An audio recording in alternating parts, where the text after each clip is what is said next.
부부 종교에 대한 질문드립니다. 부부가 같은 종교를 가지고 믿음 생활을 같이 하며 기도하는 가정이 있는가 하면 아내는 정성껏 기도 생활을 하는데 남편은 방관하거나 기도하는 걸 싫어하며 방해하는 경우도 있습니다. 이런 경우 부부 인연이 다 되어 생을 마감한 후에 남편에게는 어떤 과보가 있는지 궁금하여 스승님께 질문드립니다.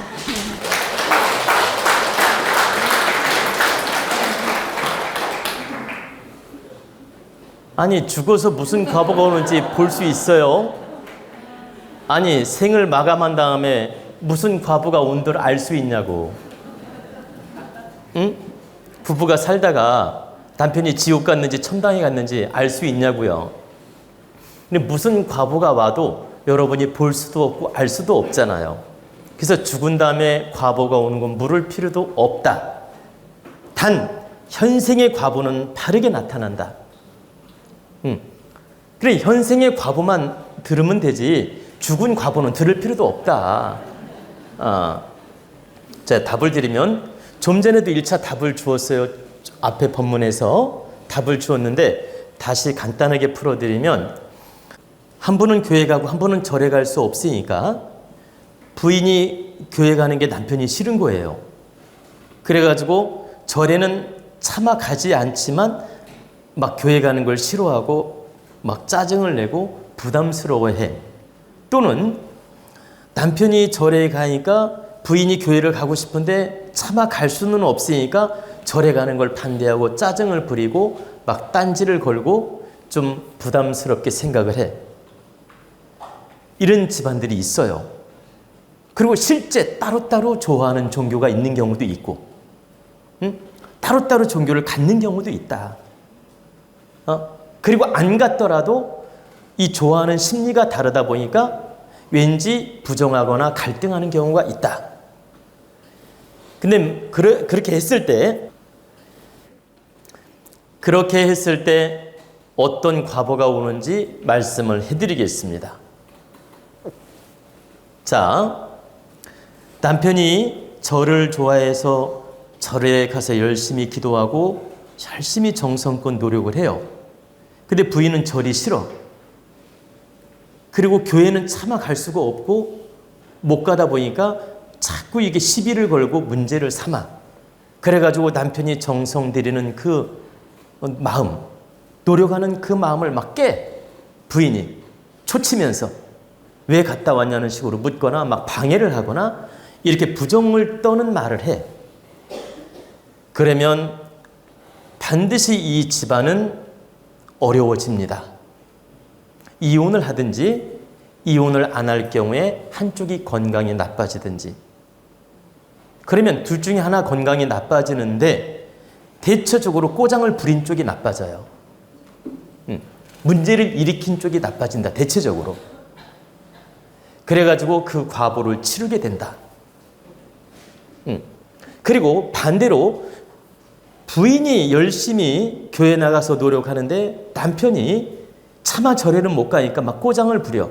역시 마찬가지다. 그리고 여러분 도원에 와서 열심히 공부하고 마음 공부해서 가정을 유지하고 노력하고 있는데 남편이 가만히 지켜만 봐줘도 괜찮아요. 그런데 여기 오는 걸 막 시비를 걸고 짜증을 부리고 좀 딴지를 걸고 막 부정적인 말을 해. 그리고 이렇게 공부하는데 방해를 해. 소위 말하면 부정을 떤다. 이렇게 했을 때 역시 똑같은 과보가 옵니다. 이혼하거나 사이가 극도로 나빠지거나 때로는 건강이 나빠지거나 이런 과보가 올 수 있다. 그리고 죽어서도 좋은 데 못 가요. 그 부정 떤 사람이.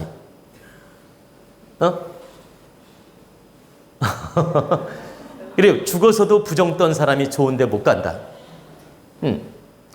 그래서 부부가 절대적으로 한 가지 믿음이나 한 가지 공부나 한 가지 종교를 갖는 게 좋지, 이 두 가지, 세 가지 종교를 갖거나 분열적인 마음을 갖는 건 득되지 않다. 절대적으로 분열적인 마음으로 신앙심을 갖는 건 득되지 않다. 그래서 여러분 꼭 알아둬야 될 건, 내가 교회를 가기 싫으면 안 가는 건 괜찮아요. 그러나 부인이 바르게 노력하면 그냥 지켜봐주고 인정해주는 게 좋고, 또 남편이 절에를 열심히 가거들랑 내가 절에 가기 싫으면 안 가는 건 괜찮아. 그러나 부정 떠는 행을 해서는 안 된다. 그러니까 부정 떠는 말이나 그런 행을 해서는 안 된다. 그건 가정의 기운을 깨는 것이다. 그리고 여러분 중에 도원에 와서 성실하게 공부도 하고 기도도 해요. 그러면 남편이 오기 싫으면 부인한테 잘 갔다 오게끔 도와주는 건 괜찮아요. 오기 싫으면. 그런데 갔다 오면 꼭 부정을 떨고 막 시비를 걸고 딴지를 걸어. 이러면 결코 득되지 않다. 왜 득되지 않느냐? 부인이 복을 쌓아놓으면 남편이 까먹는 거예요. 그러니까 한마디로 복을 한 바가지 쌓아놓으면 한 바가지 없는 짓을 하는 겁니다. 바로 그러기 때문에 부부지간에 절대 내가 싫으면 간섭 안 하는 것까지는 좋아요. 그런데 부정 떠는 짓은 하지 마라. 그래서 여러분, 우리 도원에 오실 때 제가 뭐라고 합니까? 남편하고 싸움질하거나 갈등하면서 오지 말라고 하는 겁니다. 최소한 남편이 묵시적으로라도 인정해주고 묵시적으로라도 봐주고 묵시적으로라도 도와준다면 오셔도 됩니다. 근데 막 올 때마다 시비를 걸거나 어디 가냐고 묻거나 따지고 막 짜증을 내고 화를 내고 이렇게 하거들랑 올 필요 없다. 그냥 유튜브 보고 공부하셔도 된다. 왜? 결코 득되지 않으니까. 다만 지켜봐주고 마음으로 인정해준다면 그건 괜찮다. 그래서 여러분이 스스로도 공부를 하셔야 되지만 가정의 기운을 잘 살피는 노력도 하셔야 되며 남편 마음 또 부인의 마음을 잘 살피는 노력을 하셔야 됩니다. 그리고 모든 종교관을 내 고집대로 밀고 가려 하는 것도 옳지 않아요. 때로는 내가 교회가 좋아도 양보하는 게 득이 된다면 양보하는 마음을 가져야 됩니다.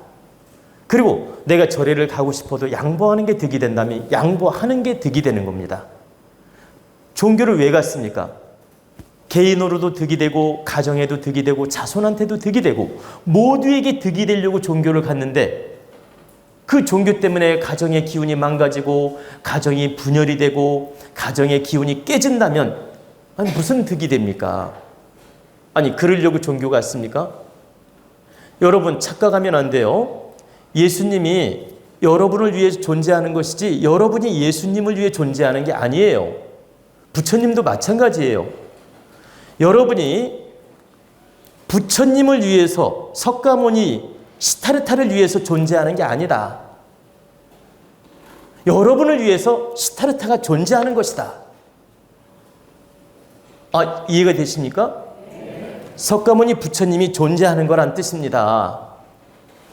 모든 부처님, 석가모니 부처님이 됐든 지장보살이 됐든 또 있잖아 관세음보살이 됐든 문수보살이 됐든 어떤 부처님이라도 여러분을 위해서 존재하는 겁니다.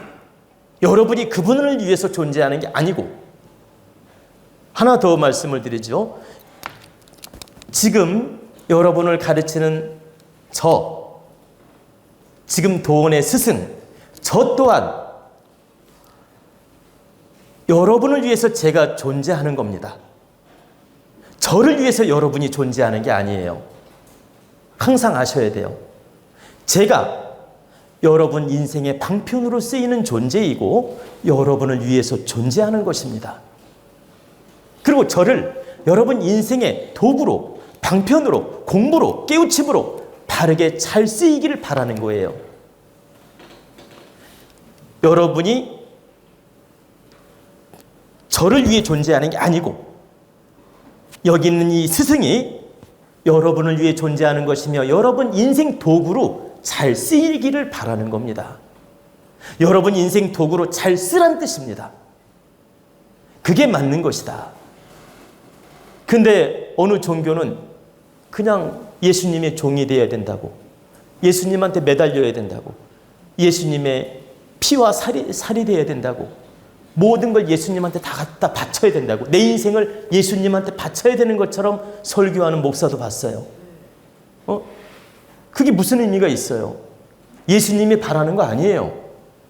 예수님은 너희들이 나를 통해서 깨우치고 나를 통해서 바르게 인생을 살으라고 가르치는 것이며 그러기를 바라는 것이지, 너희들이 너희들이 내 제자가 되어서 나한테 희생하라는 게 아니라고. 근데 교회에서는 마치 예수님한테 희생을 해야 되는 것처럼 가르치는 경우가 많다. 안 그런 경우도 있지만, 뭐라고요?